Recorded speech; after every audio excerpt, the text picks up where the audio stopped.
टार भन्ने ठाउँमा छु। क्याक्टसहरूले यसरी देख्न सक्नुहुन्छ। आज चाहिँ थोरै घाम लागेको छ होइन, हल्का तुवारो त छँदैछ तर पनि यतिको ठिकै छ, राम्रै दृश्यहरू देखिरहेको छ। यो धेरै टार भन्ने बित्तिकै यो पर्यटकीय दृष्टिकोणले पनि अत्यन्तै धेरै चलेको ठाउँ हो होइन।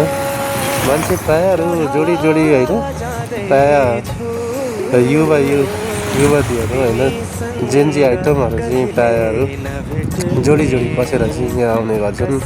यो ठाउँमा रमाउने गर्छन्, भिडियो खिच्ने गर्छन् होइन, टिकटक बनाउने गर्छन्।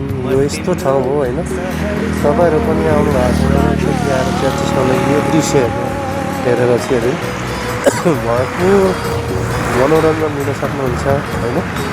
यो चाहिँ अत्यन्तै सुन्दर ठाउँ छ। यो आज त त्यति साह्रो मौसम खुलेको छैन होइन, खुल्दाखेरि अत्यन्तै क्लियर देखिन्छ यहाँ ठाउँहरू होइन। यो बाटोहरू होइन, घुमाउरो बाटोहरू देख्न सक्नुहुन्छ होइन। क्याक्टसमाले म पनि आज हिँड्दा हिँड्दै एकछिन चाहिँ रोक्थ्यौँ। सधैँ त यहाँ यो ठाउँमा आउँदाखेरि सधैँ धुमिन्थ्यो, आज चाहिँ थोरै घाम लागेर छ र म पनि थोरै एकछिन बाइक रोकेर क्याक्टसमाले चाहिँ यसरी मैले भिडियो कैद गरेको छु। सबै साथीहरू सेयर गर्नु होला, कमेन्ट गर्नु होला होइन।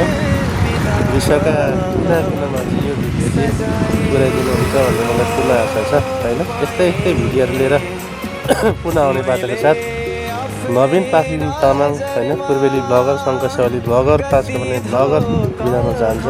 हस् त, धन्यवाद, शुभ रहोस्, शुभ दिन।